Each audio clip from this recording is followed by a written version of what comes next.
Thank you so much for joining us for our Inspire Conference Special Education Edition. We're so grateful to have you here to learn from our amazing and knowledgeable presenters. This session will be followed by a live Q&A period. Good morning, good afternoon, everyone. Thank you for joining today. Excited to be here to talk with you about engaging the reluctant or disengaged learner. I am Kelly Etheridge, and I'm a proud member of the I2E team, and I'm also the Director of Teaching and Learning at St. Paul's Episcopal School in Mobile, Alabama. A few fun things about me: I love to run, I love to play golf, but I'm horrible at it. And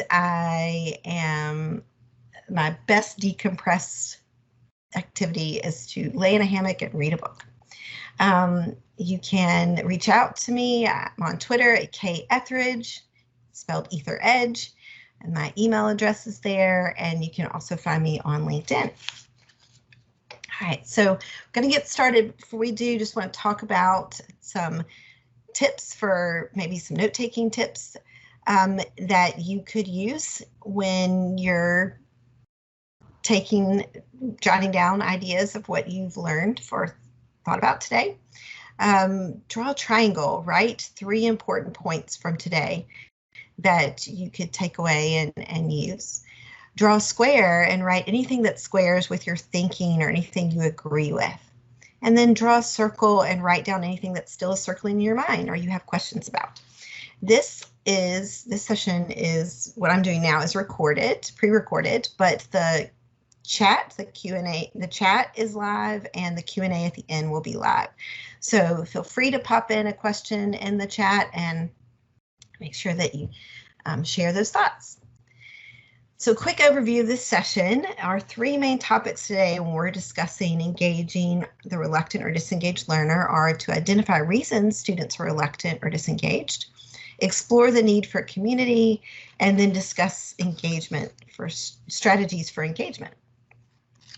And so before we get started, we'll just get a warm up here, share a little bit. And in the chat, you'll find the little chat bubble. And when you select that on the right-hand side, the conversation chat window will pop up.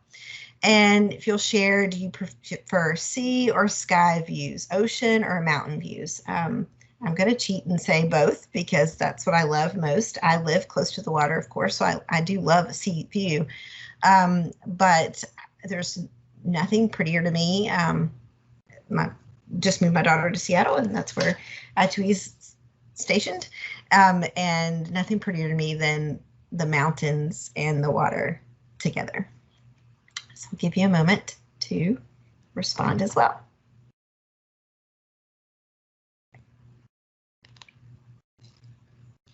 All right, so definitely want to stay connected. Obviously, now that you know where the chat is, feel free to pop a question in or a conversation or a comment in the chat today. And then after this, of course, want to stay connected, posting questions or thoughts you have in this channel. So let's get started. Let's talk about the most important thing we can do is try to understand why students are reluctant or disengaged. Placing ourselves in the student's position and empathizing with them is the first key step. The reality is that we likely know the reasons why our students are reluctant or disengaged because we felt it ourselves in the past. It could be at some point in our academic career. It could even be in our professional careers. It could have been last week that we have possibly felt reluctant or disengaged. So I'm going to pause for a second or a minute or two, and have you think about when you have felt reluctant or disengaged with your learning. You don't have to pop it in the chat or type it in the chat if you don't want to share, but just reflect. If you want to share, you're welcome to, but just reflect on your thoughts for a minute as to why in the past you have been reluctant or disengaged with your learning.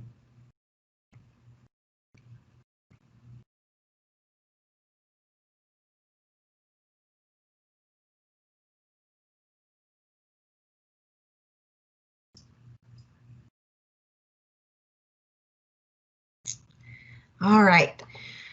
So when I thought about this, when I think about my students and I try to place myself in their position, I always come back to the thoughts of nerves, unsure, powerless, lack of confidence.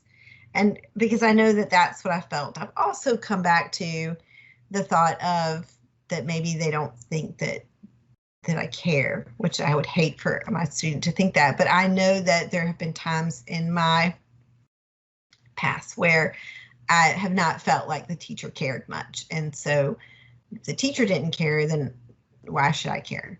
But also bigger than that, most of the experiences I've had have been that I'm reluctant because I lack confidence. I shut down because I just am convinced that I can't do it. And so reluctant learners are frequently learners who feel unsure, nervous, or powerless, and they don't have the confidence to move forward and lean into their learning because they're convinced they won't succeed. And of course, that's a self-fulfilling prophecy, isn't it? So if you believe you can't, you won't. When you don't achieve what you believe you couldn't, you become even more reluctant to lean in and try because you just proved to yourself that you can't do it. And so it becomes this vicious cycle of, I don't think I can, I won't, I can't, I didn't, I can't, and it just keeps going.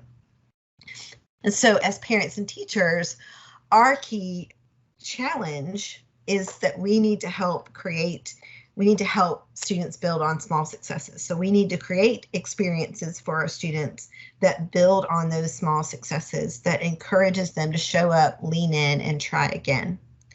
The best way to combat students' doubt is to scaffold the activities that we're asking them to do. And that scaffold in this instance would be that we as the teachers or parent model that activity. Then we encourage the student to practice with a classmate or with the parent or the teacher. And then we have encourage the student to try on their own. So with those 3 steps, student gains more confidence when they're able to do it with someone than just to try it on their own all at the beginning. In addition to those self-fulfilling, feelings of I just can't, so I won't, there's stressors that can come into play. And students can be disengaged for a variety of reasons. 2 of those are stress and boredom, or they're the most common ones. We'll talk about the academic stress of boredom and anxiety regarding an assignment in a little bit, but other stressors can also negatively impact our students' engagement. Family stressors, an illness, a lost job, responsibilities that the child has in addition to school, feeling isolated, a sense of loss, disconnection from their routine, from their classmates, from their teachers, all can create stress for the student and put them in a place where they want to shut down and disengage. And although we cannot remove the hardships from our students, we can't give a parent a job when they've lost a job, we can acknowledge them.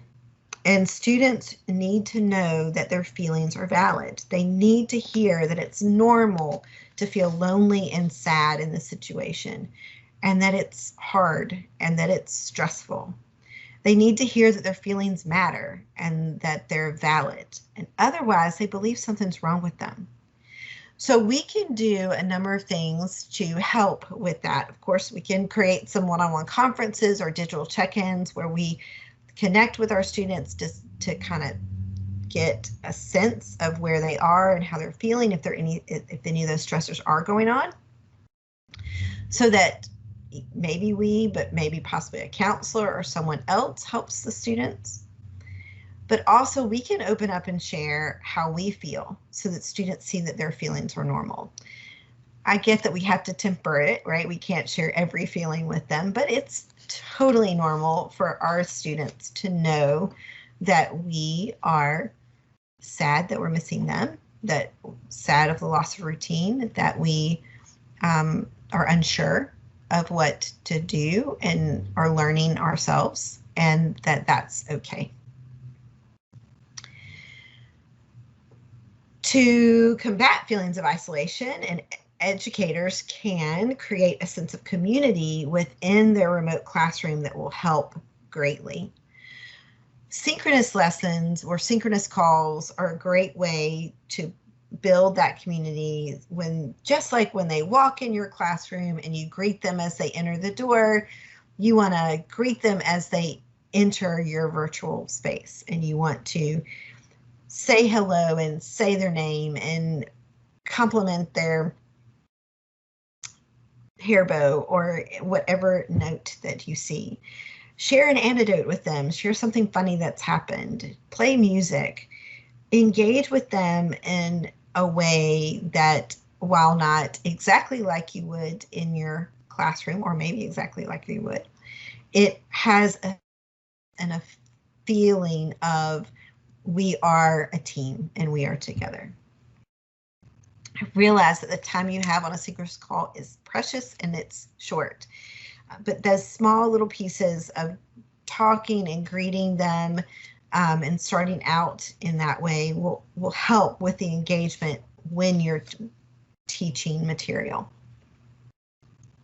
If your lessons are mainly asynchronous, then you want to find ways to let your personality shine through. If you traditionally tell dad jokes at the beginning of class, tell your dad jokes at the beginning of your asynchronous lesson.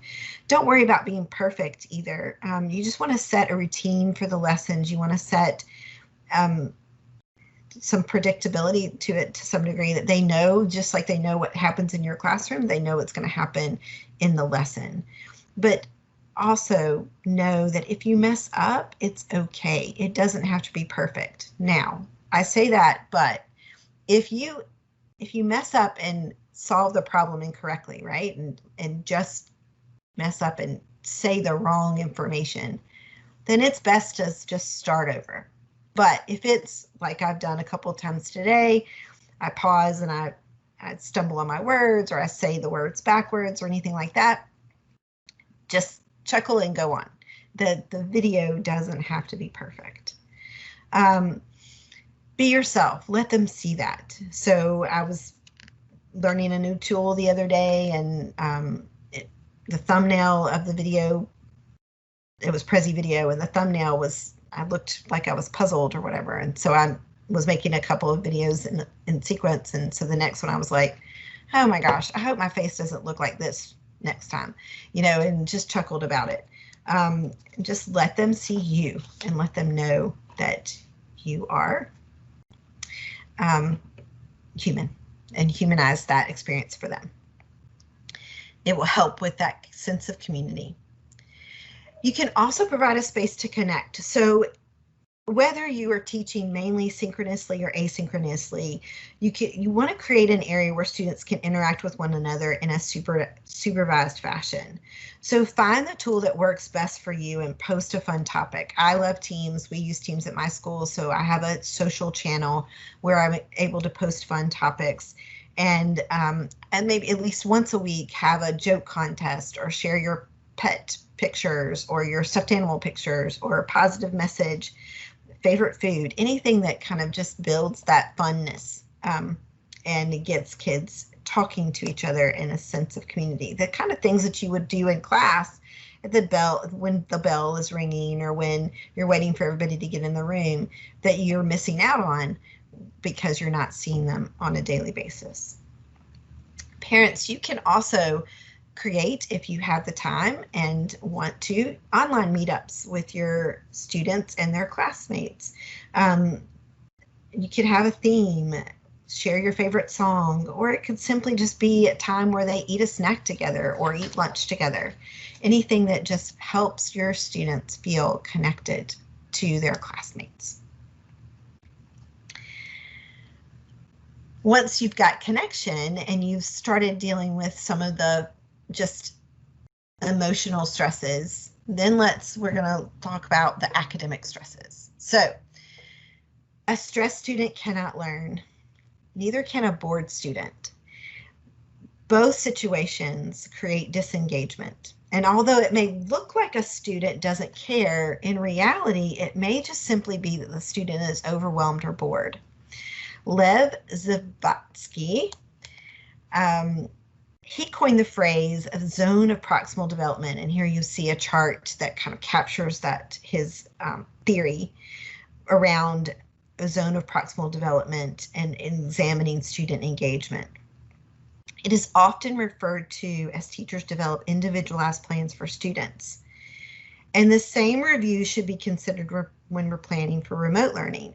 We as educators can ask ourselves, what are students able to do independently versus what they still need assistance to be able to do? And that is this blue kind of sweet spot here of the bottom, it's the things that they can do independently. And as you go up, it's things that are still in their zone of proximal development, but they need guidance or they need to work with someone on it.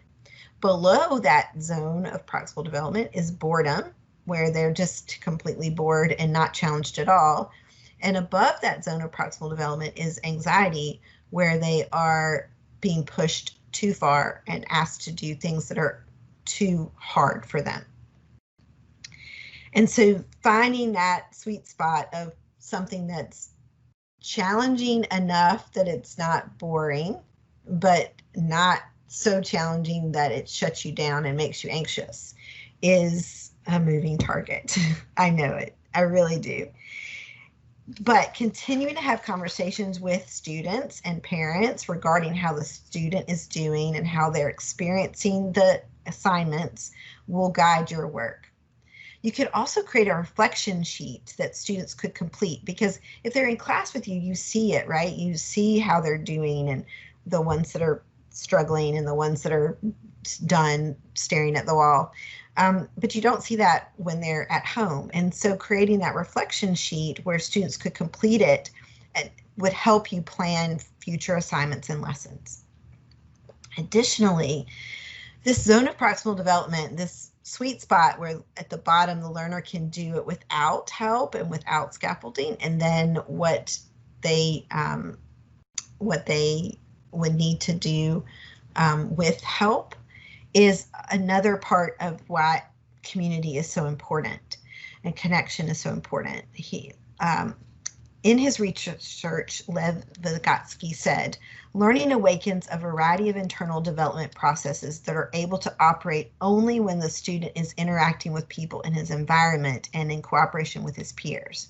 Essentially, what he's saying is that student-to-student interaction helps create new learning.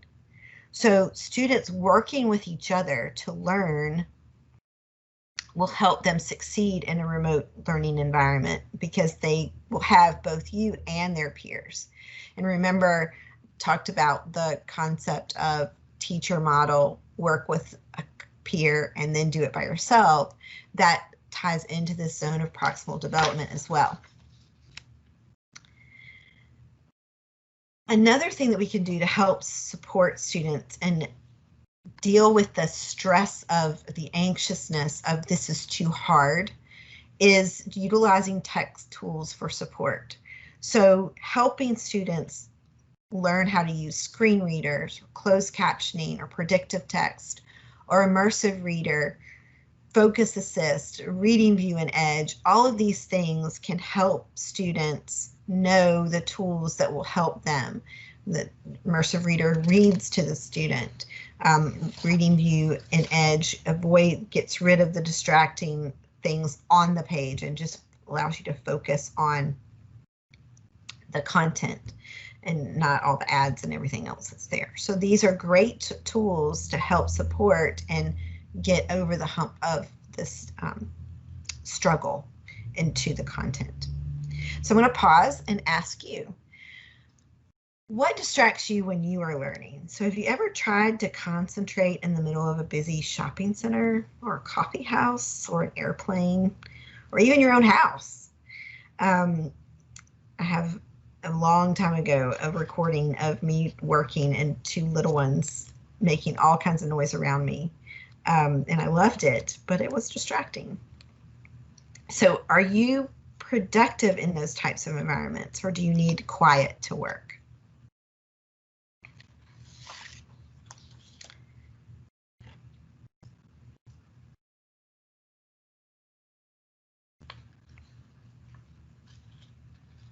All right, well, I have a feeling that some of us have said that we need quiet to work, or that there are times when that we can work sometimes in airports and planes, and other times not.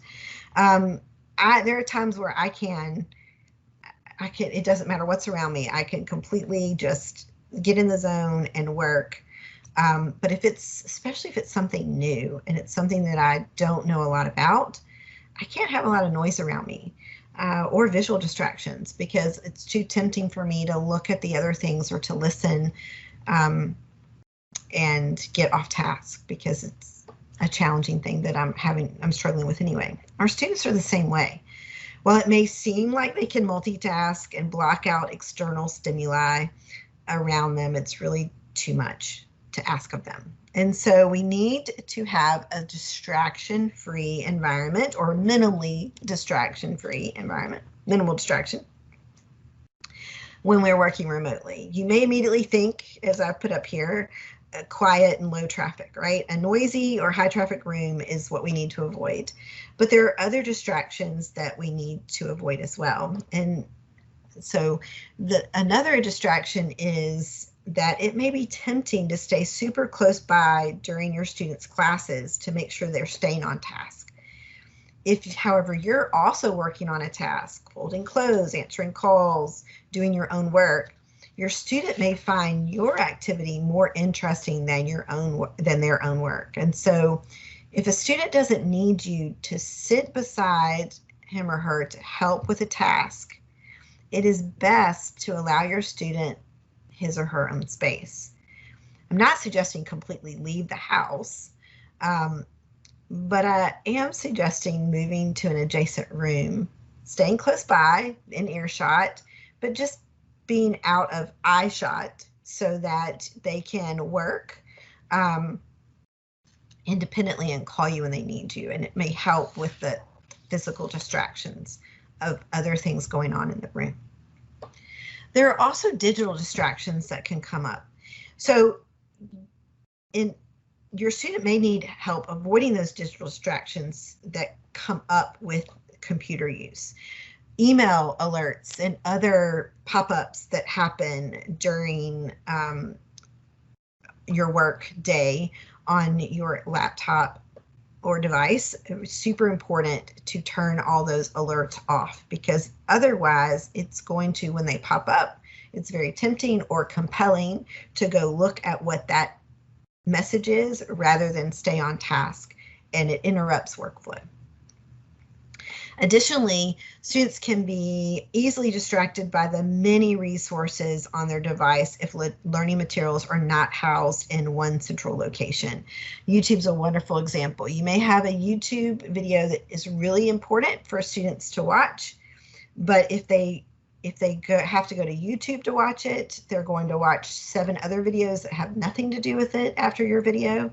Whereas if that YouTube video is on a school web page, embedded in on a OneNote page, shared in somewhere where they're on Canvas or a learning management system, then they're going to be able to watch that video, focus on the task at hand, and only watch that video and not get distracted by the rabbit hole of other videos that are not on task. Centralizing materials doesn't only help with avoiding digital distractions, it also helps with reducing cognitive load. If we can keep all the schoolwork and resources in one central location, it can help students who are trying to learn new material focus on the content rather than the tools.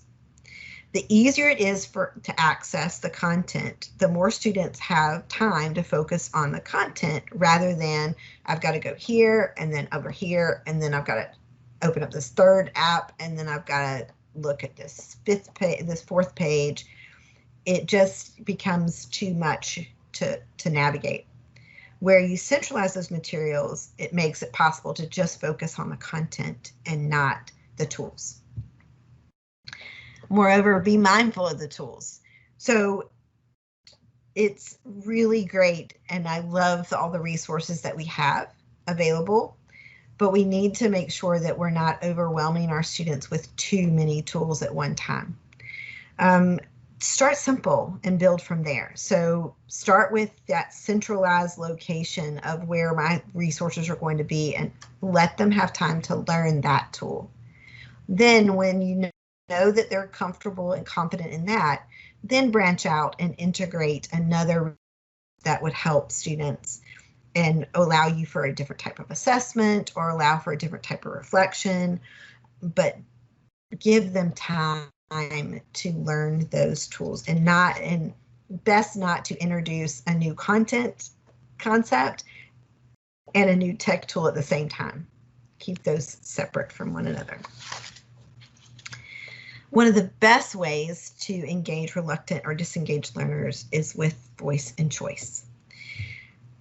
So students can have a voice in a number of ways. We can ask them to help design the learning experience. We can help them ask them to establish the learning goals, identify resources that would support those goals, create rubrics that would help them evaluate that they're learning the content that you've asked. You could ask them to choose how they demonstrate their understanding. So instead of everyone taking an objective test or everyone making a video, students get to choose from a variety of ways. They could create a song, they could create a piece of artwork.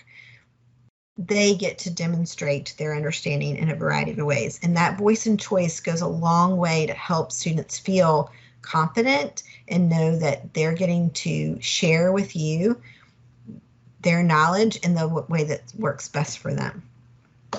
Additionally, teachers can pose real-world authentic problems. So when we pose real-world authentic problems, we are allowing students to see the content in a relevant way and help them understand that it does matter and it is important. And so when we do that, we create more engagement and more interest for them. All these methods allow students to choose their learning path and engage with materials in a way that works best for them. So what ideas do you have? Love to hear or share with people on the call what ideas you have for offering students voice and choice. I'll pause for a minute so that you can share those.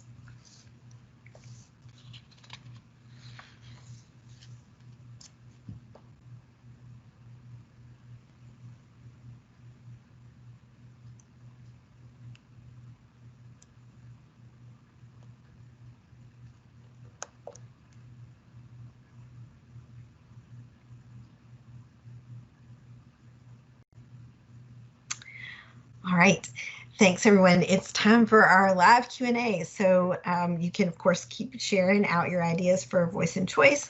We're also going to open up and start the live Q&A now. All right.